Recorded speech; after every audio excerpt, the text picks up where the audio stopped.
Good afternoon. My name is James Morgan III, and I have the pleasure of serving as the Grand Historian and Archivist for the Most Worshipful Prince Hall Grand Lodge of the District of Columbia here in Washington, D.C., located at 1000 U Street Northwest.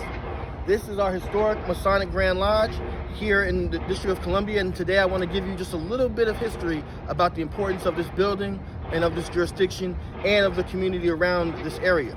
For those who do not know, U Street is known as the Black Broadway of the South, and historically was home to many theaters, ballrooms, including a restaurant and bowling alley right here inside our Masonic Temple, located in the basement.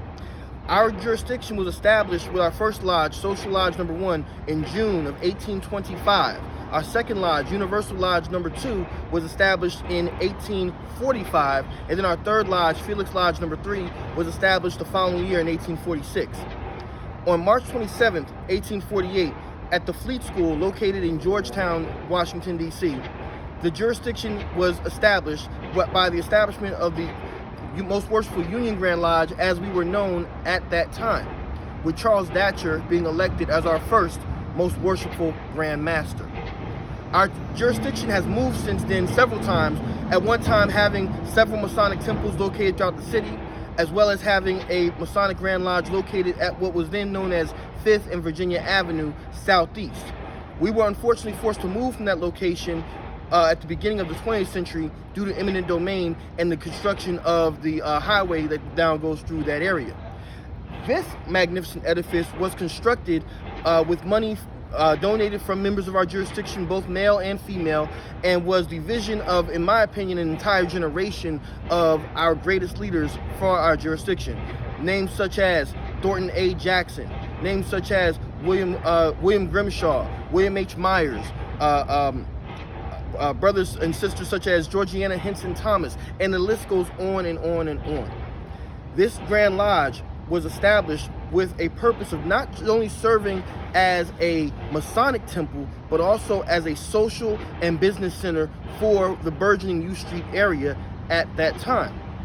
Our temple was constructed with the mindset that there would be 3 floors, starting with the basement, the first floor, and the second floor ballroom, which would primarily serve as an economic engine for this area. Again, I mentioned the restaurant and bowling alley that we had downstairs at one point in time. Today, on our first floor, we still have we even have a CVS and pharmacy, which actually serves as the only pharmacy in this Shaw U Street corridor region for a very long time. Our second floor ballroom hosts several private events as well as events for our jurisdiction, and is the largest dance floor in the U Street area. For those who are not familiar with U Street, this area is lined even to this day with restaurants with cuisine from all across the world, with nightclubs and historic restaurants and other facilities. However, our temple has the largest dance floor on this corridor area. The third floor houses administrative offices, as well as a Masonic store and the Masonic Library, which is one of my personal favorites. Our fourth floor is dedicated to the ladies and holds 2 Eastern Star halls. Our fifth floor holds 2 Masonic halls where the brothers do our Masonic work. And then the sixth floor holds administrative offices and, of course, the office for our Most Worshipful Grand Master. Now, in order to fully understand the importance and impact of this building in this area, let me just give you a couple of more facts about it. Our building was constructed by a legendary African-American architect named Albert Cassell. Albert Cassell was also the architect for much of what is known as today as Howard University. Much of the architecture you see there today in the modern campus was Albert Cassell's own design, to include Founders Library. And as you can tell from my shirt, I know a little bit of something about Howard University as well. Now, another thing that a lot of people don't know is that when this building was first being constructed, Booker T. Washington, also a brother of ours from the jurisdiction of Alabama, actually came here to Washington, D.C. and gave a lecture to our jurisdiction at the request and invitation of then presiding Grand Master Judge Robert H. Terrell, in which he highly encouraged our membership to make sure that we let our building be an economic engine and not just used for ceremonial purposes. And I like to think that we've continued that tradition right on up to today. Now, some other things that people may not know about this magnificent building are that at one time it housed another love of my social life, which is the African American Civil War Museum and Memorial. which was established and founded by its founding director, Dr. Frank Smith, a brother of Redemption Lodge number 24. That museum at one time was housed right here on the first floor, where our CVS is located today. It's moved a couple times since then, and is now located, if you follow me, it's now located directly across the street in what was once the gymnasium for the Grimke School building. You can't see it from here, but it's right through that alleyway straight across the street. Now, I have the pleasure and honor of informing you all that the African American Civil War Museum is in the process of a multi-million-dollar move and renovation, where we'll be moving to the Grimke School building directly across the street there. That whole building is being taken over by the African American Civil War Museum, which again, at one time, at its infancy, was housed within the Most Worshipful Prince Hall Grand Lodge. Another thing about the African American Civil War Museum, which I love, the fact that we have this historic institution in Prince Hall Masonry in DC, directly across the street from our African American Civil War Museum.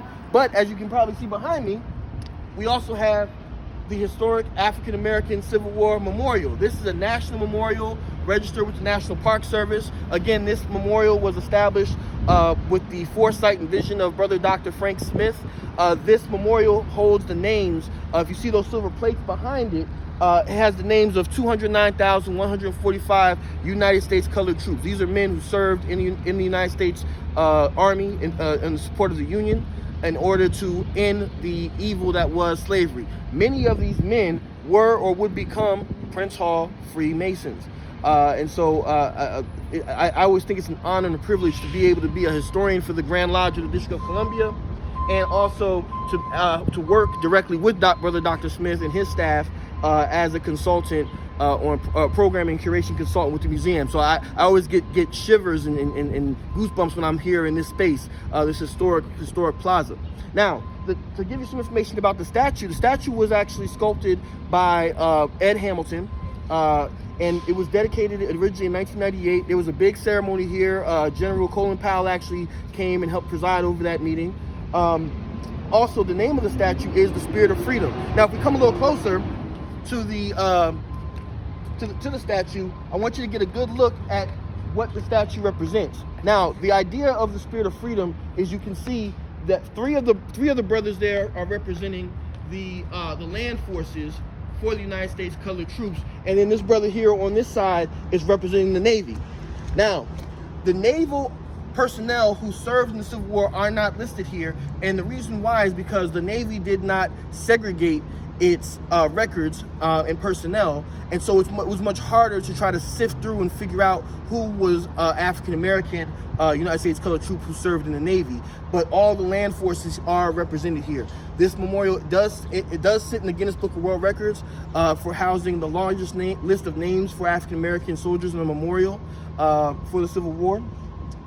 And also, one thing I always tell folks when I bring them on tours is, the thing that I always love is that two things. One is that you'll see the Spirit of Freedom right there above them. For us as Masons, we might say the Grand Architect of the Universe, or what have you, however you want to interpret that. But I always like to remind people to think about, what was it that they were fighting for. These brothers were fighting for the men next to them. But they were also, if you come around here, usually when people go on the internet, they don't see this part. On the back, they were also fighting for their families. They were fighting for, again, the man next to them. They were fighting for their children. They were fighting for their elders and ancestors. But I always point this out. Who's that baby representing? In my interpretation, personally, I interpret that baby represents those who were not yet born. That child represents us living today. Those men and women, for that matter, who served in the United States colored troops were fighting to make sure that we could enjoy freedom, justice, and equality that we enjoy today, or that we're still striving for enjoyment today. So with that being said, this is just a brief tour of the grounds. Again, the Most Worshipful Prince Hall Grand Lodge of District of Columbia. You got the African American Civil War Memorial and Museum. And it's my hope that if you happen to come here to Washington, D.C., that you'll take a stop here at the corner of 10th and U Street and see these important and historic African American institutions. With that being said, thank you so much for your time.